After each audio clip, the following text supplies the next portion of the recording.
pessoas que fazem parte da minha caminhada, da minha história, e eu tenho dividido com o pastor Soeiro, na mentoria, no discipulado, alguns destes sentimentos. E na canção que o Samuel entoou, é uma declaração de fé que diz: eu tenho um chamado, e este chamado é para anunciar o nome de Jesus. Nós estamos aqui nesta tarde para a honra, para a glória e para o nome de Jesus. Você pode dizer amém? Amém. A Ele toda a honra, toda a glória, todo o louvor. E este ano eu comemoro 40 anos de pastorado em igreja local. 40 anos começando na igreja metodista em Vinhedo e chegando até este momento. 40 anos em que o Senhor me confiou homens e mulheres que se tornaram parte da minha vida, da minha história. 40 anos em que eu celebrei casamentos, em que eu celebrei batismos. 40 anos em que eu me despedi de pessoas amadas, sepultei pessoas. 40 anos em que muitas foram as vigílias de oração, de intercessão. E agora o Senhor está me confiando um novo rebanho, uma nova igreja. E eu estou recebendo do Bispo Pérez, Bispo presidente da terceira região, da Bispo Ideide, do Bispo Nelson, representando o colégio episcopal da nossa igreja. Eu estou recebendo 128 presbíteros, 15 aspirantes, 51 MDs, 7 formandos, mais de 200 pastores e pastoras, sem contar os seus familiares. Estou recebendo nesta tarde como pastor e bispo 109 igrejas, 29 congregações, 26 pontos missionários. Estou recebendo diretamente para pastorear a liderança leiga desta igreja, e então pastores, pastoras, a minha liderança leiga nesta igreja, aos seus familiares. Eu estou falando que recebo hoje uma nova igreja com 800 pessoas para eu pastorear, mais 22 mil membros na terceira região eclesiástica, para eu pastorear através destas pessoas. E assim, o mais importante é que eu possa manter a certeza que o meu chamado é para servir ao Senhor.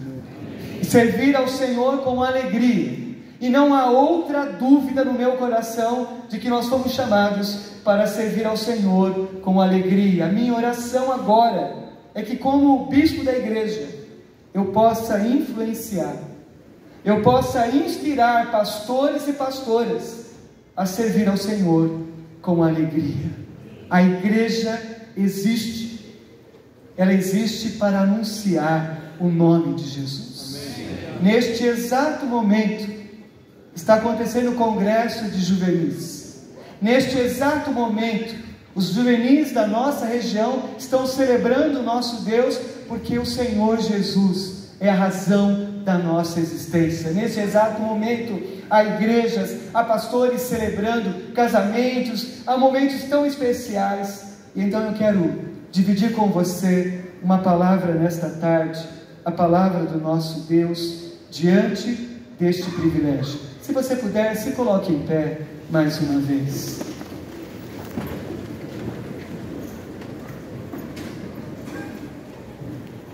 Quero convidar você à leitura do Evangelho, que tem como nome o Evangelho e o nome mais bonito entre os evangelistas.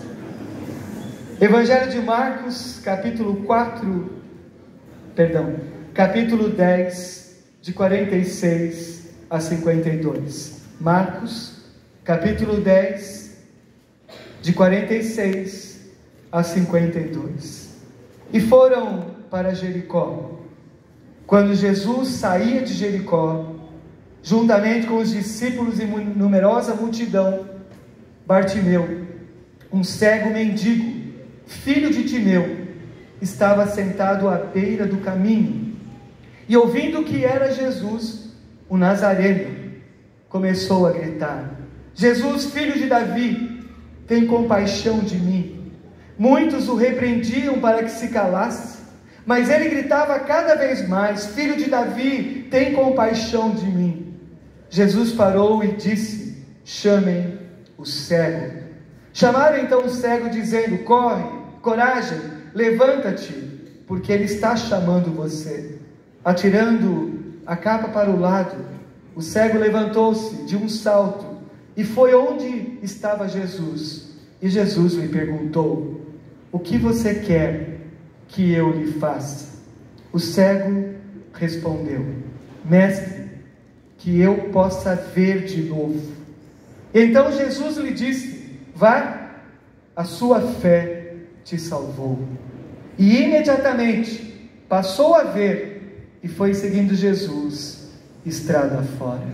Oremos. Pai, esta é a tua palavra, e a tua palavra é a razão de nós estarmos aqui. Que o teu Espírito Santo tenha liberdade de agir nas nossas vidas. Que o Senhor possa falar nesta tarde. Usa-me, Senhor, e fala a tua igreja em nome de Jesus. Amém, amém, Senhor. Amém, Pai. Você pode sentar. Amados, quando o Bispo Pérez me disse que eu pregaria neste dia, eu comecei a orar ao Senhor, num período de oração, de jejum, de consagração, e fui e voltei a muitos textos da palavra do Senhor, há muitas palavras, há momentos de Antigo, de Novo Testamento, até que o Senhor foi trazendo ao meu coração a palavra de Bartimeu. Até porque vivemos numa sociedade hoje aonde há uma carência de absolutamente tudo. Apesar de termos tantas coisas, apesar de termos o controle sobre tantas situações, apesar de termos tantas coisas, há um imenso vazio no ser humano. Há um imenso vazio em que este ser humano, apesar de ter todas as possibilidades, parece que nada o satisfaz. Comentava um pouco antes do nosso culto com o Vinícius, com o Alan, estávamos falando um pouco sobre este momento, e eu contei quando havia sido nomeado para a Igreja Metodista em Tucuruvi, e eu ganhei naquela ocasião um computador. Naquele momento, uma Ferrari. Era um desktop 386. Você pode não acreditar, mas era o que havia de melhor. Só para você ter uma ideia, né? Você que é mais novo e que talvez não tenha noção do que seja 386. Era um computador que eu punha o carro na garagem, ligava o computador e aí eu subia. Tinha um lance de escada, depois chegava então aonde estava a sala, ia até o meu quarto, me trocava, descia os 3 níveis e ainda o computador estava ligando. Hoje nós não admitimos uma fração de segundos. Estamos falando em 5G e na feira atual já se fala em 6G. E nem chegou 5G. Você já olha para o seu smartphone e diz assim: tenho que trocar. O meu está muito ruim. É uma sociedade que parece que há um vazio imenso. E então nós temos recorrido a tantas coisas. Mas nós temos Deus. Mas as pessoas que não têm Deus têm recorrido a coisas que têm levado a mesma morte, a tirar a vida. Então nesta tarde, a palavra que eu quero compartilhar com vocês, e eu quero compartilhar de forma muito objetiva, muito pontual, é uma palavra de um Deus que nos dá esta oportunidade. Pergunta a Bartimeu. O evangelho de Marcos, o evangelista Marcos, é um evangelista de poucos detalhes, mas aqui ele faz questão de mencionar Bartimeu, o filho de Timeu, né? O Timeu Júnior, aquele cego de alguma maneira impactou a vida do evangelista Marcos. Quando ele começa a narrar este milagre, ele fala então de um momento em que Jesus havia entrado em Jericó, estava saindo de Jericó, e este homem começa a gritar, começa a clamar. E eu quero dizer que este talvez seja o nosso primeiro grande desafio: parar de ouvir as multidões e ouvir quem está clamando pelo nome de Jesus. Amados, estamos tão preocupados com os likes, com as curtidas, com a opinião da maioria. Estamos tão preocupados em não ser cancelados numa sociedade em que nós estamos perdendo pessoas. Nós somos chamados para ouvir quem está gritando, quem está clamando ao nosso lado. E algumas vezes esta pessoa vai clamar de forma audível, ou talvez no silêncio da violência contra a mulher, no silêncio da violência contra a criança, no silêncio da violência contra a família, contra os valores. Eu quero dizer a você, nós fomos chamados como igreja do Senhor para ouvir o clamor de um povo que está dizendo: tem misericórdia de mim. Ouve, Jesus. A palavra do Senhor diz que as pessoas mandavam que Bartimeu se calasse, mas quanto mais eles mandavam, mais que Bartimeu estava gritando. E então o Senhor faz uma pergunta-chave a Bartimeu: o que você quer que eu faça? Nesta noite eu gostaria de perguntar: o que você gostaria que o Senhor fizesse em favor da sua vida, em favor da sua história, em favor da sua família, em favor da nossa igreja? O que você quer que eu faça? E esta é uma palavra que não é só para um deficiente visual. Pastor Enoque está aqui. Eu já vi a Gabi, mas não vi o Enoque. Não sei se o Enoque está me vendo. Não está perdendo muita coisa. Amados, pastor Enoque é deficiente visual, representa aqui a área nacional da pessoa com deficiência, mas o pastor Enoque tem sido um amigo, um companheiro, e nós fomos juntos a um encontro de pastores, e nós viajamos juntos, eu e Ivana, a Gabi e o Enoque. Não tinha o Caleb ainda? Tinha já o Caleb? Não tinha, né? E aí a minha esposa teve a brilhante ideia de passar pela cidade de Pedreira. Olha isso.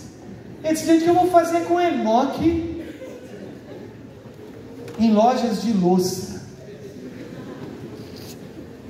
Mas ali eu comecei a mudar a minha visão sobre quem não enxerga. Então a Gabi dava ao Enoque um copo, uma louça, e ele ia traduzindo a beleza daquele copo, daquela louça. E talvez nem eu mesmo tinha tido a capacidade nem de ver, nem de enxergar. O texto desta tarde é uma pergunta a mim e a você: o que você quer que eu faça na sua vida? E esta foi a minha oração nestes dias. E eu comecei a dizer: Senhor, como eu responderia ao Senhor neste momento da minha vida, neste momento em que eu recebo a igreja do Senhor, neste momento em que eu recebo a região para pastorear, neste momento em que eu estou fazendo uma transição com o Bispo Pérez, ouvindo dele, recebendo o seu testemunho, mas neste momento que a igreja do Senhor está reunida, que o povo de Deus está reunido. E então, como pessoas, como igreja, como região, como família, eu quero desafiar você a alguns pontos importantes nesta tarde para você responder ao Senhor Jesus. Em primeiro lugar, nós não podemos perder as oportunidades. Amados, preste atenção. Este texto começa com uma narrativa: e foram para Jericó. E quando Jesus saía de Jericó, nada aconteceu em Jericó. As pessoas perderam a oportunidade. As pessoas estiveram ao lado de Jesus, andaram com Jesus, caminharam com Jesus, mas estas pessoas perderam a maior oportunidade da sua vida.